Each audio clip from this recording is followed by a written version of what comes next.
Sobat, saya Abraham Silaban. Saya ada di samping rutan kelas 1 Salemba, Jakarta Pusat. Siapa sangka 12 November silam, pukul 7 waktu Indonesia Barat, disadari bahwa ada 7 orang narapidana dan tahanan yang kabur lewat gorong-gorong di sini. Dan siapa sangka ternyata sosok yang kabur adalah Murtala Ilyas yang dianggap sebagai gembong kelas kakap narkoba. Saya akan menunjukkan kepada Anda seperti apa ambience atau suasana di sini. Kami sengaja bersiaran malam hari untuk menunjukkan kepada Anda bagaimana kemudian keadaan di sini, yang mana disebutkan perencanaan itu sudah dilakukan secara matang, dan kemudian suasana gelap. Ya, seperti inilah keadaannya. Dan kalau kita lihat di sini ada lampu yang menyala seperti ini, tapi kita minta tolong dimatikan Pak lampunya Pak, berkenan Pak. Nah, oke. Yang satu lagi Pak, mati juga ya? Itu nyala ya? Kemarin itu nyala? Oh, lampu jalan ini. Oke. Oke, seperti ini suasana di sini. Ya, sobat. Murtala Ilyas dan bersama dengan narapidana, Murtala Ilyas dan narapidana lainnya melarikan diri lewat gorong-gorong di sini. Tapi kalau kita lihat ya, ini adalah tingginya pagar yang mana ada kawat di atas sana yang membuat tidak mungkin siapapun, hampir tidak mungkin tentu saja siapapun bisa memanjat ke atas dan kemudian melompat ke bawah. Ada jemuran pakaian-pakaian tahanan di sana. Ya, saya akan mendekat ya. Saya coba mendekat. Oke. Nah, di sini dia, sobat, disebutkan tahanan dan narapidana 7 orang lari ataupun kabur lewat gorong-gorong di bawah ini. Gorong-gorong ini, gorong-gorong yang ukurannya sesungguhnya bisa dikatakan ya cukup luas ya, cukup luas. Ya, Anda bisa lihat ini. Ini ukuran di mana siapapun bisa melintas di sini. Ukuran yang mana orang bisa merunduk dan berjalan di sini. Dan kalau kita lihat tralisnya sudah dirapikan kembali. Ada bekas las di sini nih. Terlihat jelas ini bekas lasnya. Bekas las yang memperkokoh kembali tralis seperti ini. Ya cukup kokoh ya sekarang ya. Tapi masih terlihat jelas nih. Ini adalah bekas las yang semacam perbaikan lah. Ini bekas las yang kesan baru ya, baru dan memperkokoh kembali tralis-tralis di sini. Disebutkan Murtala Ilyas bersama dengan tahanan dan narapidana lainnya melarikan diri lewat ventilasi ataupun tralis di kamar mandi, kemudian menggunakan sarung untuk melompat. Mereka keluar melalui gorong-gorong ini dan jejak pelariannya entah kini masih dicari. Tapi siapa sangka mereka mampu membobol tralis seperti ini. Karena kita tahu bersama mereka adalah seorang yang berstatus sebagai seorang yang dijaga ketat oleh petugas. Bagaimana mungkin mereka bisa membobol ini? Apa iya ada bantuan pihak luar yang menyiapkan strategi kaburnya para tahanan dan narapidana ini? Maka kita akan cari tahu tentu saja. Tapi yang jelas disebutkan sosok Murtala Ilyas CS adalah sosok yang tidak bisa dipandang sebelah mata, karena yang bersangkutan disebut salah satu gembong narkoba yang sudah lama bermain di narkoba. Ia seorang residivis yang ditangkap kembali dan dengan barang bukti yang tidak sedikit, dan dia harus dicari kembali karena sudah bebas melintas lewat gorong-gorong ini. Aliran airnya kalau kita lihat nih, aliran airnya sungguhnya cukup deras ya. Apalagi disebutkan pada malam itu ada hujan yang cukup deras. Ya, seperti inilah. Orang bisa merunduk ke sini dan bisa keluar lewat sini. Ya, sangat disayangkan kalau kita lihat memang di sini dengan gorong-gorong yang seluas ini kita melihat tidak ada pengawasan dari petugas rutan yang ada di sekitar sini ya. Ya kita paham bahwa memang pengetatan dilakukan di dalam. Namun di area luar saya akan tunjukkan kepada Anda ya. Saya akan tunjukkan betapa kemudian di luar rutan ini ya minim pengawasan. Disebutkan CCTV rusak di dalam. Dan CCTV di daerah ini kita coba cek, disebutkan tidak ada. Oke. Ya, kita lihat ini dia. Suasananya seperti ini. Dan persis di depan pos RW 42 Kelurahan Rawasari. Dengan Pak siapa, Pak? Pak Fendi. Pak Fendi ya, Pak Effendi ya, Pak petugas jaga di sini. Oke, petugas jaga. Pak, Bapak masih mengingat, Pak, peristiwa kaburnya para tahanan? Kagak ngelihat, Pak. Nggak ngelihat, Bapak? Ngelihat. Oke. Yang Bapak ingat apa? Cuman pas ada pagi-pagi kita mau pulang sini udah ada rame-rame jam 7 pagi. Oke, jam 7 pagi rame. Disadari bahwa semuanya sudah kabur begitu, Pak. Apa yang tersisa di sana, Pak? Ya. Apa yang tersisa? Apa yang Ada tertinggal? sisa kaos kutang Kaos kutang, sama potongan besi. potongan besi. Oke, potongan besi ya, Pak ya. Semacam habis dipotong begitu ya, dilas begitu ya, Pak ya. Oke. Potongan besi terus apa lagi, Pak? Oke. Bapak malam itu sedang jaga? Yang jaga bertiga, Pak. Jaga Bapak bertiga. Sampai jam berapa, Pak? Jam setengah 6 pagi. Setengah 6 pagi. Oke, berarti dari Senin malam tanggal 11 November sampai tanggal 12 November Bapak jaga itu ya. Oke. Waktu jaga, Bapak melihat ada gerak-gerik yang aneh di sini, Pak? Ada. Nggak ada, Pak. Oke. Waktu itu Bapak ceritakan kepada kami suasana sedang hujan deras kami dengar, betul, Pak? Betul, Pak. Habis sorenya hujan deras. Mhm. Setelah jam 5 sampai habis isya masih hujan. Oke. Kita belum keadaannya dalam keadaan sepi. Ya, kita jaganya masih tidak ada. Oke. Oke. Kita mau tanya ini mengenai penerangan, Pak. Ini penerangannya, ini lampu jalan ya, Pak ya? Lampu jalan. Ini nyala terus Iya. lampu jalan. Lampu jalan nyala. Nyala, oke. Kalau yang satu lagi ini lampu apa nih, Pak? Lampu RW. Lampu RW bisa dinyalain coba, Pak? Coba dinyalain. Oke, bisa tunjukkan itu sedang menyala sekarang. Oke, ini nyala nggak kemarin? Nyala. Mati. Kalau saya pulang mati. Mati. Coba dimatiin, Pak. Oke, gelap seperti itu ya. Oke, Pak ceritakan kepada kami, Pak. Ada CCTV nggak di sini? Gak ada, Pak. Nggak ada CCTV. Masa iya, Pak? Di sekitaran sini nggak ada CCTV, Nggak Pak? ada, Pak. CCTV paling dekat di mana? Di sebelah situ, Pak. Temen nggak sampai kemari, Pak. Coba tunjukkan kepada saya, Pak. CCTV-nya, Pak. Boleh, Pak? Loh, orang Polda juga udah periksa, Pak. Nggak Oh, ada. udah diperiksa. CCTV yang mana paling dekat, Pak? Ini Itu, kita harus cermati detail-detailnya karena bagaimanapun di dalam itu ada bagaimanapun dua, temen ini ke bisa dalam menjadi itu. petunjuk. Yang mana, Pak? Ada dua di tiang, ada dua. Coba temen lihat. ini Sini. ke dalam. Coba lihat, Pak, di sini nih. Di atas itu, Pak. Iya, di tiang. Oh, di tiang tuh ada CCTV. Situ, no. Dua. Oh, ya betul tuh, itu CCTV-nya. Coba ditunjukkan kepada pemirsa itu CCTV-nya. Betul, tapi dia mengarahnya ke bawah, Pak.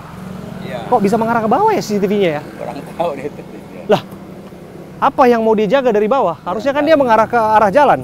Kurang Ini tahu, selama ini CCTV di atas ini mengarah ke bawah aja? Iya. Atau jangan-jangan baru berubah? Enggak, emang ada dulu. Oke, mengarah ke bawah. Kemudian ada dua ya, Pak, di CCTV Iya. ya. Yang mengarah keluar sini dan ke dalam. Tapi yang tangkapannya nggak masuk ke arah sana. Ada kosong. Oh, sayang sekali. Sayang sekali. Ya. Sehingga ya pergerakannya tidak tercapture ataupun Iya. tidak terekam ya, Pak ya. Iya. Nah, jadi yang untuk mengarah ke bawah ini rekamannya sampai ke wilayah mana aja, Pak? Kurang tahu pas saya ini kelihatannya gitu. Oh. Cuman gini ke bawah di sini doang dia. Cuman di sini aja Iya. sekitar kita. Iya. Sayang sekali ya, karena bagaimanapun ya CCTV biasanya memang mengarah ke point of view yang luas, Pak. Iya. Jadi semuanya pergerakan terlihat sebetulnya. Oke, CCTV yang kesini memang ya sudutnya memang kurang terlihat sih. Jadi sulit untuk mengidentifikasi kemana jejak pelarian para narapidana ini ya, Pak ya. Ini perumahan warga di dalam, Pak. Nah, warga nggak boleh main Oke. garam. Oke, Pak. Nah, biasanya Bapak pulang jam setengah 6. Oke, begitu Bapak pulang jam setengah 6, silakan, Pak.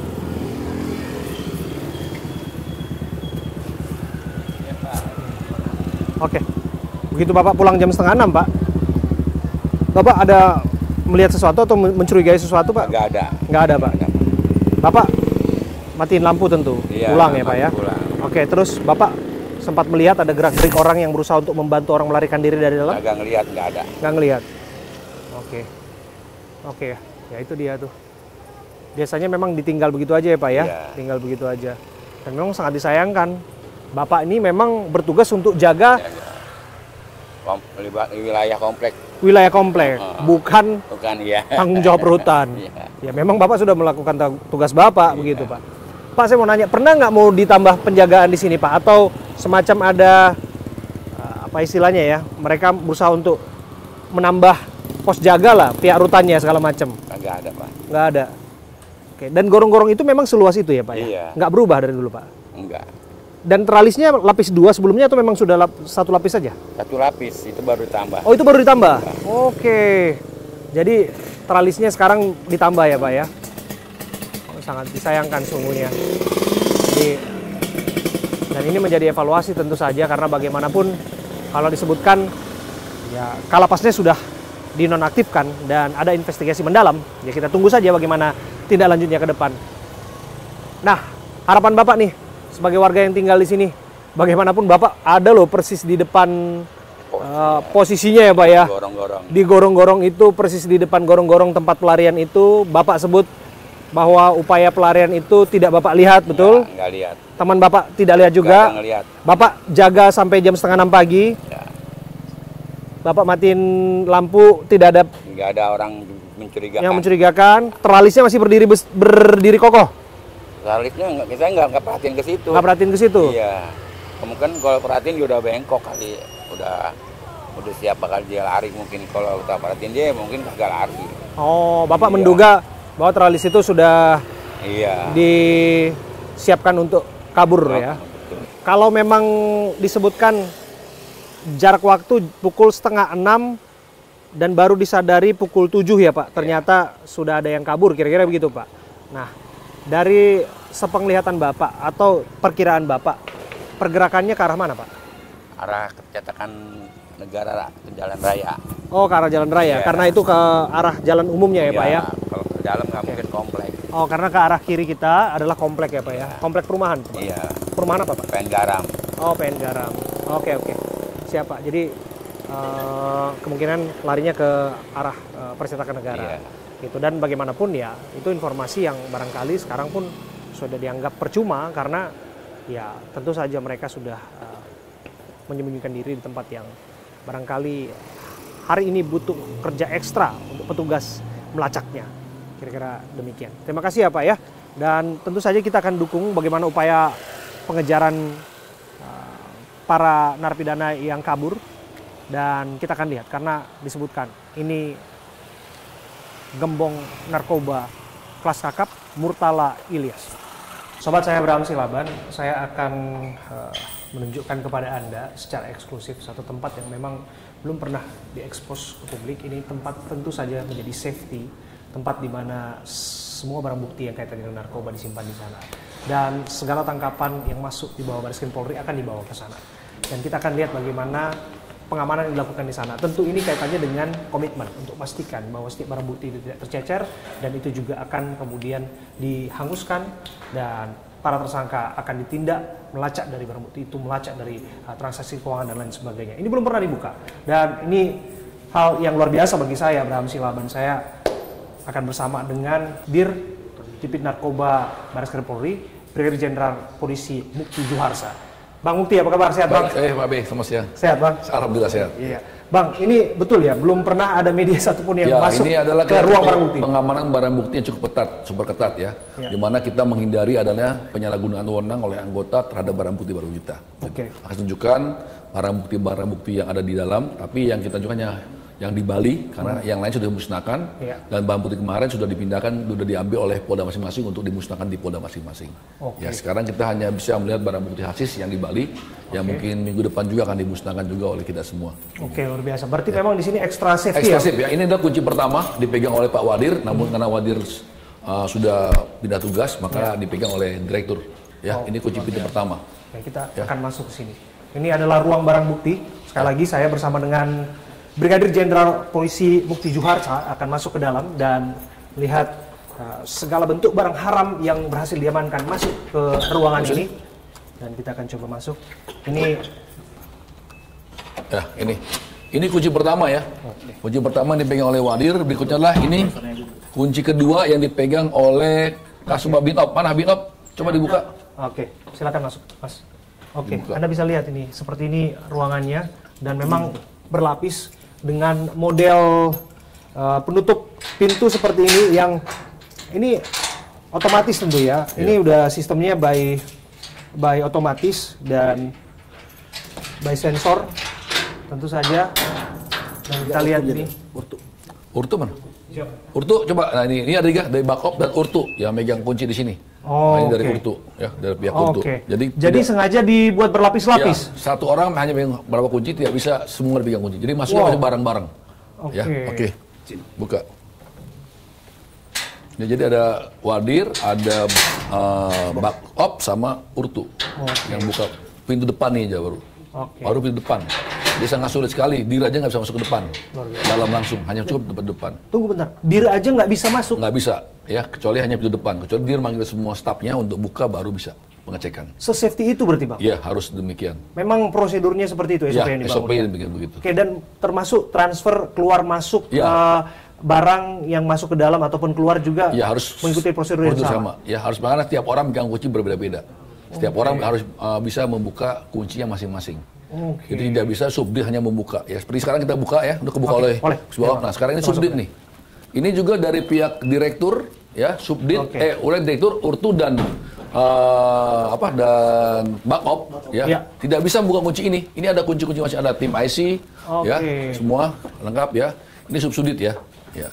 Yang kita buka adalah sekarang BB-nya Subdit 4 yang masih ada 4 ya. Masih yang baru tangkapan dari Bali. Iya, Bali kemarin. Yang kasus di mana kalau nggak salah di Uluwatu itu ada 4 tersangka ya, Bang? Betul. 4 tersangka di villa ya. Villa. Oke, ada hasis, ada ganja, ada hasis, ada Heavy Five dan Ketrik.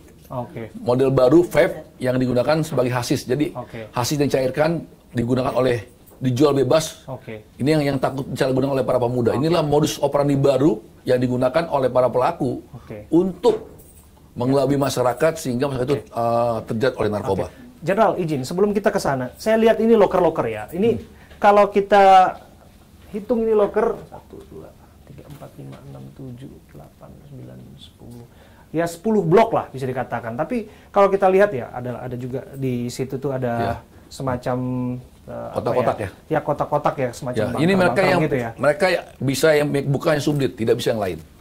Jadi per Subdit, kalau Subdit 1 hanya buka Subdit 1, 2 hanya bisa Subdit 2 gitu. Dan model kuncinya juga ya sangat-sangat susah dibuka, dibongkar. Dan sulit tembus inilah. Coba ya. Ini juga ya? Ya. Dan ini ada pengawasan TV dari ruangan direktur. Jadi direktur bisa monitor. Nah, Anda lihat tuh. Ya, CCTV. Sobat, dipastikan bahwa di sini extra safety dan semua termonitoring lewat CCTV. Ada satu CCTV di sudut ada satu, ada dua. Ada dua CCTV di sini. Sama di pintu juga ada. Sama di pintu juga. Ya. Jadi pengamannya ekstra untuk barang bukti. Ini supaya kita safety, anggota tidak ada nyolokkan barang bukti. Nah, kalau yang kita lihat, ini kan baru digelar. Kemarin kalau nggak salah ada 2 ton ya yang baru digelar oleh tangkapan. Kemarin ada 2 ton sabu. Ada 1,2 ton sabu, ada 1,2 ton ganja, ekstasi 370 butir, Happy Vape ada 133 butir, 133 kilo, terus ada 1 juta H5, Happy Vape H5 1 juta, terus obat keras ada 2 juta. Nah itu kan nggak bisa tertampung di sini semua. Itu kan tersebar di wilayah-wilayah yang kemarin kita tampung sini. Kemarin kita tampung semua sini, muat lah kemarin. Kemarin muat semua di sini. Tapi karena udah harus dimusnahkan di wilayah-wilayah, maka kita segera kembalikan ke wilayah untuk dimusnahkan di wilayah masing-masing. Luar biasa. Sobat, saya Abraham Silaban, saya bersama dengan Brigadir Jenderal Polisi Mukti Juharsa akan melihat barang bukti yang ada di ruang barang bukti ataupun storage yang ekstra ketat di sini. Setiap tangkapan masuk ke sini dan tentu harus berdasarkan pengawasan ketat ya, betul ya Jenderal ya, tidak boleh sembarangan orang masuk ke sini, tidak boleh keluar masuk di sini, maksudnya transfer masuk ataupun keluar barang di sini betul-betul harus lewat perizinan. Perizinan dan melalui berapa kunci. Kunci itu dipegang oleh Pak Wadir, Binop, terus oleh Taud dan oleh para Kasubdit. Jadi nggak sembarang orang anggota masuk nggak bisa. Sangat ketat ya. Dengan diawasi dengan pengawasan dari ruangan saya berupa CCTV ini. Oh, langsung bisa dimonitor dari ruangannya? Iya, di ruangan saya langsung monitor. Oh, Jenderal. Ya. Jadi saya tiap hari tahu mana barang bukti yang kuat atau masuk di harus lapor saya. Begitu. Luar biasa. Nah, kita akan coba lihat ini. Ini adalah hasil barang bukti tangkapan di Bali. Ini 2 pekan yang lalu, ya. Jenderal, di sana ada 4 orang tersangka diamankan di sebuah villa di kawasan Jimbaran, dan di situ disebutkan lab yang menghasilkan semacam hasis ya. Disebutnya hasis itu. Hasis dan Happy Five. Hasis dan H5 atau Happy Five. Oke, hasis ini ceritakan sedikit kepada kita, Jenderal. Ini apa ini? Hasis ini adalah bahan bakunya dari ganja ya, dari ganja. Dari tanaman kanabis. Ganja kanabis, terus diolah oleh mesin, ya, disaring oleh mesin, sehingga dia menjadi lembek hasis ya. Setelah itu dicampur alat kimia lain, masukkan dalam alat yang sudah siapkan di sana, terus dicetak dan menjadi hasis. Itu untuk hasis cetak. Tapi kalau yang cair itu yang berbahaya. Itu campur melalui Five, dicairkan melalui penyulingan. Hasilnya cair itu ada berapa mili. Jadi satu Five ada Five. Contoh Five, tahu kan Five kan? Five itu satu 3 mili isinya. Ada Five nggak? Ada punya Five nggak? Vape, maksudnya vape kali ya? Vape. Oh, semacam vape ya? Vape, tahu kan vape ya? Yang bisa dipakai. Ini. Tapi ini macam ini ya. Macam ini. Iya, ini vape. Kepada kita. Ini vape. Makanya hati-hati masyarakat, saya himbau hati-hati beli vape. Karena udah campuran banyak oleh ganja. Tapi alhamdulillah ini belum sempat beredar, kita udah tangkap begitu. Ini berarti bisa dimasukin cair ke sini? Bisa, di sini kan buka cairannya. Ini cairan semua sih. Ya, liquidnya. Liquid ya? Liquidnya. Oke, berarti boleh kita buka ini, Jenderal? Boleh. Kita akan coba buka ya. Nah, kita akan coba buka. Nah, ini dia barang buktinya, sobat. Saya Abraham Silaban bersama dengan Brigadier Jenderal Mukti Juharsa melihat langsung ini barang bukti yang tangkapan dari Bali. Ya.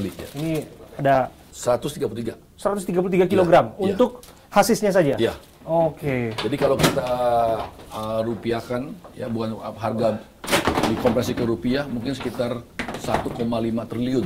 Luar biasa ya, ini tangkapan yang tidak sedikit, dan saya juga punya pengalaman dengan Jenderal. Kita lagi dan lagi kita menyoroti Bali. Saya masih ingat, saya bersama dengan Pak Mukti Juharsa juga, kita melihat ada villa di sana yang dimana kawasan rubanahnya atau di basementnya itu dimodifikasi, dan itu adalah jaringan internasional juga. Ada ini mafia Rusia Ukraina yang terlibat di sana, dan lagi pertanyaan saya adalah yang di mana kasus waktu itu saya masih ingat biji ganja atau kanabis yang dibawa adalah dari Rumania kalau saya nggak salah. Nah, kalau yang satu ini untuk bahan dasar membuat H5 ataupun Happy Five ini Anda sebutkan tadi dari China. Nah, ini bagaimana mungkin ini bahan dasar pembuatan barang-barang haram narkoba begitu mudahnya masuk ke negara kita? Kita kerjasama dengan Bea Cukai ya. Jadi kita pantau masuk barang ini, makanya kita tahu pabrik yang ketiga ini karena banyak masuk ke tempat itu, begitu. Ada barang dan alat masuk ke alamat itu, kita pantau dan kita tangkap langsung. Nah, emang mau sempat beredar ke kafe karena ada Grand Evening, nama kafenya kalau nggak salah apa dia kemarin saya, Fab Monkey, ya, Fab Monkey. Di situ sudah didapatkan kurang lebih ada 2.000 ya, 2.000 butir, 2.000 atau 5.000 butir pil Happy Five, dan ada kurang lebih 5 kilo hasis. Jenderal, kenapa harus Bali ya? Dalam tahun ini saya berangkat dengan Anda dan kita juga menyoroti ada di sana jaringan Rusia Ukraina yang diungkap. Kemudian saya masih ingat ada pelarian dari sosok yang disebut masih terus dikejar ya. Dan kemudian juga ini juga kaitannya dengan jaringan internasional. Mengapa Bali? Mengapa hari-hari ini Bali menjadi sorotan, menjadi tempat di mana kita tidak bayangkan villa-villa, tempat-tempat di sana disulap menjadi lab narkoba? Ya mungkin dianggap para pengguna atau pembuat ini Bali tempatnya nyaman, safety, karena mungkin sistem orang bule kan tidak pernah mau tahu. Ini pun ditangkap di lingkungan orang-orang bule, di villa ini di orang-orang asing ya, orang asing. Mungkin dianggap nyaman, kan mereka tidak peduli dengan lingkungan. Begitu, beda dengan kita di Bali atau di daerah-daerah perkampungan masih peduli dengan lingkungan. Begitu. Dan memang apa yang diproduksi di sana memang khusus disebarluaskan untuk wisatawan di Bali atau memang ini untuk pesta tahun baru? Pesta tahun baru. Grand openingnya adalah di KP Pub Monkey. Oke. Ya. Dan mereka sengaja produksi untuk pesta tahun baru, yang mana target konsumen mereka ataupun penggunanya adalah dia akan ke Jawa juga, ya. Jawa itu semua dia akan diedarkan barang ini, begitu. Tapi yang di Jogja sebagian akan dikirim ke mana tuh, ke Belanda, tapi kita baru tangkap duluan. 4 sudah diamankan, masih ada yang dicari? Masih DPO, ya masih ada 6 ya, 6 atau 3? Bu, kemarin tuh ada 6 ya, 6 DPO ya. Mungkin salah satunya ada WNA ya, kita masih ada warga negara asing juga? Ada, tapi kita belum bisa ekspor. Oke, dan ini harus kita... Ya, karena sangat-sangat sulit kalau kita ekspor untuk warga negara asing. Nanti kita coba. Oke. Ini terakhir ya, Jenderal ya. Ini kan kita ada di ruang yang mana memang hampir tidak pernah dibuka kepada publik, dan saya mungkin barangkali yang pertama untuk masuk ke ruangan ini sebagai media tentu ya, Jenderal ya. Nah, yang ingin kita ketahui adalah ketika barang bukti sudah masuk di sini, dan tentu barang bukti itu harus dimusnahkan karena itu adalah amanat dari undang-undang, setiap tangkapan dan sebagainya. Nah, bagaimana kemudian prosesnya sampai ke sini dan berapa lama prosesnya hingga pada akhirnya nanti dibawa ke pemusnahan? Baik, ya, jadi kita pemusnahan, kita minta bantuan kepada Dipropam ya, untuk mengawal anggota kita juga, jangan sampai ada barang-barang juga digelapkan oleh anggota kita. Jadi kita menggunakan Propam ya, untuk sama-sama dan pihak kejaksaan untuk mengambil barang bukti dan menghitung serta memusnahkan. Oke. Oh, dan nanti bersama-sama lah di sana pemusnahannya. Ya. Dan itu juga bertahap ya. Bertahap. Kalaupun kalau kita lihat di sini memang sudah ada beberapa barang bukti yang terkunci dan terlihat seperti ini, beberapa diantaranya sudah dimusnahkan. Ya. Dan kami dengar ini bakal segera dimusnahkan. Segera, minggu depan dimusnahkan barang ini. Ini akan dimusnahkan semua. Oke, luar biasa. Terima kasih. Baik. Terima kasih, Jenderal. Dan barangkali ada yang ingin ditambahkan ini, Jenderal. Ya, jadi kita menambahkan ya bahwa kita pengungkapan untuk di tahun 2024 sampai hari ini untuk ganja ada kurang lebih 6 ton, untuk sabu kurang lebih 6,2 ton ya, untuk heroin sebanyak 69 gram, kokain sebanyak 11,02 kg, hasis 165,800 gram ya, kurang lebih 165 kg ya. Ekstasi ada 4.267.567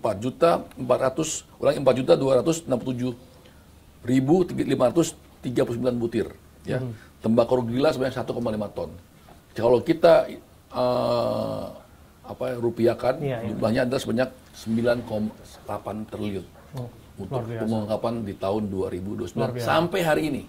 Karena masih panjang nih, masih ada beberapa hari lagi, insya Allah dapat lagi. Ya. Dan saya harus katakan apresiasi setinggi-tingginya kepada Brigadir Jenderal Polisi Mukti Juharsa, karena saya melihat betul bagaimana komitmen Anda untuk perang melawan narkoba, karena bagaimanapun ini adalah Anda yang ada di garda terdepannya bersama dengan tim tentu saja. Tapi lepas daripada itu, Jenderal, tangkapan demi tangkapan, ungkapan demi ungkapan dilakukan. Tapi ada saja PR yang belum selesai dikerjakan. Betul. Kemarin Pak Kapolri sempat menyinggung mengenai upaya pencarian terhadap Freddy Pratama. Ya. Disebutkan bakal ada 2 jenderal, saya nggak tahu apakah kemudian Jenderal Mukti yang nanti ada di sana. Kabar Reskrim dan Hubunter ya. Iya, ada Hubunter untuk bekerja keras untuk menangkap Pak Freddy Pratama. Apa yang belum selesai di sana? Ya, kemarin kita sebenarnya sudah mau ketangkap Freddy Pratama ya, cuma kita ada terbentuk peraturan-peraturan dari sana sendiri ya. Kita sudah teks bahwa Freddy Pratama harus tempat, namun tempat itu tidak bisa dimasuki oleh polisi dari negara Thailand, sehingga kita cancel untuk hal itu, begitu. Oke. Tapi kita tetap upaya untuk tetap terus ya, kita tetap tiap bulan melakukan Zoom meeting dengan polisi Thailand. Jika udah titik-titik temu sudah ada, maka kita akan kirim tim lagi berangkat ke Thailand untuk melakukan penjemputan. Gitu. Terakhir, Pak Mukti, ini kan disebutkan selaras dengan Ascita, Presiden Prabowo, dan kita tahu betul bahwa komitmen beliau untuk kemudian menjaga anak-anak muda, generasi bangsa untuk jauh dari narkoba, perang melawan narkoba. Komitmen ini akan ditingkatkan seperti apa? Kalau kita lihat bahwa gembong-gembong itu harus segera ditangkap dan lain sebagainya, tapi kita juga masih ada PR-PR yang belum dikerjakan. Ya, kemarin kan Bapak Kapolri bilang, tindak tegas para residivis. Artinya apa? Ya, tindak tegas lah. Nanti kita tindak tegas di lapangan. Ya. Berarti nggak bisa main-main lagi? Bisa main lagi, ya. Yang residivis sudah bolak-balik jual beli aja ya, pasal kita tindak tegas. Ya. Dan hati-hati bagi siapapun yang mau masih bermain-main lagi, dan dalam hal ini kita akan lakukan tindakan tegas dan terukur. Ya. Luar biasa. Terima kasih. Baik, terima kasih. Brigadir Jenderal Polisi Mukti Juharsa, Dirtipid Narkoba Bareskrim Polri sudah berbincang bersama dengan kami. Sobat saya Abraham Silaban, saya duduk bersama dengan Komisaris Besar Polisi Suhermanto yang merupakan Kasubdit 3 Dirtipid Narkoba Bareskrim Polri. Terima kasih sudah menerima kami, Bang Suhermanto. Terima kasih, Bro Abi. Ya, Bang, kita mau dengar bagaimana upaya pencarian dari jaringan-jaringan internasional. Terakhir, Pak Kapolri menegaskan nggak main-main untuk mengutus 2 orang jenderal yang memastikan bahwa Freddy Pratama yang hingga saat ini belum diciduk itu harus segera ditangkap. Bagaimana menjelaskannya? Jadi perlu kami jelaskan bahwa menangkap pelaku, Ya. walaupun kita sudah tetapkan tersangka, terus masuk dalam DPO, dan sudah kita terbitkan red notice, dan berada di negara orang, itu tidak segampang kita menangkap tersangka yang ada di Indonesia. Oke. Khusus untuk kasus Freddy Pratama, kita sudah melakukan beberapa kali kerjasama dengan kepolisian Thailand, kepolisian Malaysia. Memang saat ini kendalanya secara fisik dari tim kita belum melihat keberadaan Freddy di Thailand. Oke. Namun berdasarkan informasi intelijen yang ada, memang dia ada di sana. Oke. Dan kita sudah melakukan beberapa kali surveillance dengan tim yang ada di Thailand, dan kita sudah memastikan bahwa memang Freddy masih ada di Thailand. Oke. Bicara mengenai Freddy Pratama, kita juga nggak bisa melepaskan jaringan-jaringan internasional lainnya.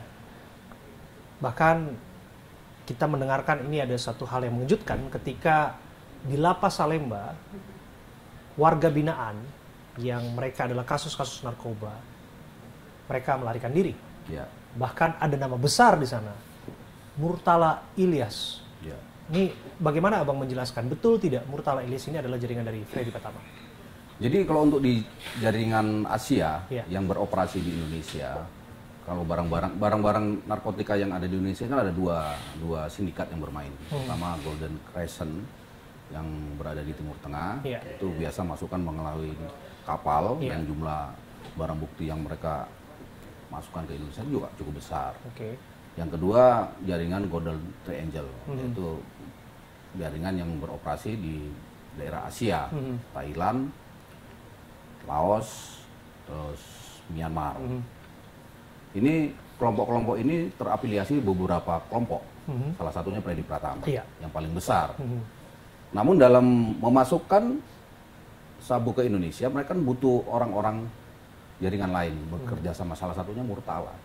Nah, Murtala ini cukup lihai dan cukup besar, Oke. dan sudah terbukti Oke. dia beberapa tahun lalu sudah ditangkap oleh BNN dan dilakukan penyidikan sampai dengan vonis, bahkan sudah dilakukan TPPU, dan dia bisa melawan dan mengembalikan aset TPPU-nya ke Murtala. Nah, ini dia cukup kuat. Oh, oke. Ya, jadi dia kasasi sampai ke MA, akhirnya MA mengembalikan asetnya kepada Murtala. Nah, setelah dia keluar dari penjara, dia masih beroperasi. Dan akhirnya pada Februari ditangkap oleh tim Polres Jakarta Barat bersama dengan tim kita gabungan, ditangkap 105 kg di Riau. Akhirnya kita proses kembali. Saat ini dalam proses-proses persidangan, nunggu vonis, akhirnya dia melarikan diri. Nah, Abang kaget tidak mendengar nama sosok yang dianggap kakap Murtala bin Ilyas alias Murtala Ilyas ini kabur dari rutan Salemba? Tentu kaget, karena kan Murtala ini menjadi atensi kita, dan sudah kita sampaikan bahwa Murtala ini jaringan besar. Namun sampai sekarang dia bisa kabur, ya kita nanti perlu pertanyakan juga kepada lapas, ya, dalam ini rutan Salemba. Namun dari pihak kementerian sudah mengambil langkah untuk mencari penyebab kaburnya si Murtala Ilyas ini. Oke. Artinya di antara 7 orang yang melarikan diri dari rutan Salemba, sosok Murtala adalah sosok yang dianggap gembong ya di sana. Ya, yang paling besar saat ini. Sosok yang barangkali menjadi sorotan tajam untuk dipastikan untuk segera ditangkap ya. Dan kami yakin kan pasti otak untuk melarikan diri si Murtala. Karena saat ini kita sedang melakukan penyidikan TPPU kembali Ya, jadi kasus yang kemarin dia menang di MA, saat ini kita lakukan penyidikan ulang untuk tindak pidana pencucian uangnya. Ya, sekarang sedang berproses. Sebanyak berapa itu? Sekarang masih berproses. Masih berproses. Sebanyak yang berapa? dia kembalikan di MA itu 142 M. 142 miliar. Ya, dikembalikan oleh MA. Oke. Sesungguhnya mengapa sosok yang saat ini menjadi DPO setelah kabur dari rutan Salemba, mengapa membutuhkan perhatian khusus? Mengapa harus membutuhkan atensi khusus sosok Murtala ini? Karena tadi itu kelihayan dia sudah divonis pada kasus sebelumnya yang ditangkap oleh BNN dan sampai dia bisa menang dalam gugatan kasasi di MA, berarti kan orang ini bukan orang sembarangan seperti itu. Anda mau katakan bahwa ada backupnya, ada orang yang membackinginya? Kalau itu kita perlu pembuktian ya, kami tidak bisa menyampaikan demikian, tapi yang jelas dia pasti orang yang kuat. Nah, dari informasi yang Anda terima tadi, Pak Hermanto, Anda sebutkan bahwa yang bersangkutan diduga kuat menjadi otak dari pelarian bersama dengan narapidana lainnya. Anda dapat informasi dari mana? Karena dari struktur di jaringan dia selalu memiliki orang-orang di sekitarnya dan dia bisa mengendalikan orang tersebut. Dan sampai saat ini juga dia termasuk jaringan di jalur ini termasuk yang paling kuat di antara jaringan-jaringan lain. Oke. Terbukti dia begitu baru keluar berapa tahun dia bermain lagi dan kita tangkap 105 kilo. Berarti kan dia nggak ada efek jerah. Bahkan sekarang udah di dalam rutan juga dia bisa kabur. Ada melihat indikasi apa di sana?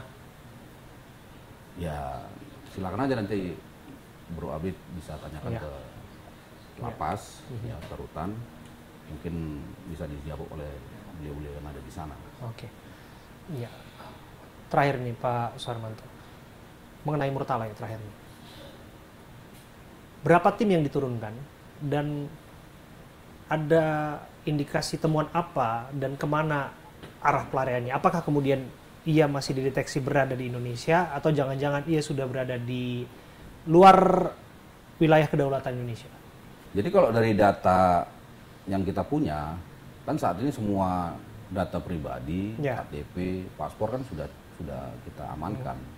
Kalau untuk data resmi, kita cek di perbatasan di mana nggak ada data keluar. Kalaupun dia kabur pasti dia tidak menggunakan data resmi. Namun kami kemarin sudah berkoordinasi dengan JSDN, Kepolisian Malaysia, kebetulan ada kunjungan di sini. Salah satu atensi kita selain Freddy Pratama adalah Murtala. Karena kami yakin, kalaupun dia keluar negeri, dia pasti ke Malaysia. Karena dari data pelintasan Murtala beberapa kali kita cek, itu ada di Malaysia. Begitu dia selesai keluar dari penjara pada saat kasus sebelumnya, dia juga langsung ke Malaysia. Seperti itu. Seberapa yakin Anda bisa membekuk sosok gembong narkoba yang tidak bisa dianggap dipandang sebelah mata ini? Kami yakin bisa membekuk dia dan kami mohon doa dan dukungan dari masyarakat. Oke, luar biasa. Nah, itu dia mengenai jaringan internasional ya, Pak Suharmanto. Ini menarik, ada satu hal yang saya harus singgung kepada Anda mengenai bagaimana upaya kampanye perlawanan terhadap narkoba itu menjadi atensi dari Kapolri. Ia menyebutkan akan menggandeng influencer. Dalam beberapa kasus, kita melihat influencer yang digandeng ataupun semacam tokoh-tokoh publik figur yang diajak adalah orang-orang yang pernah terjerat kasus narkoba. Tapi kita tidak menutup mata bahwa ada peristiwa di mana orang yang udah dianggap bertobat dari narkoba kena lagi. Bahkan ada kasus di mana kita tahu Roy Martin dulu, begitu dia diangkat menjadi duta anti narkoba, ternyata kena lagi. Nah, mengapa begitu penting, begitu selektif untuk memastikan bahwa influencer atau publik figur yang nanti menjadi duta anti narkoba ini menjadi sosok yang dianggap perlu oleh Pak Kapolri? Karena kita lihat saat ini kan era digital. Influencer itu kan banyak followers.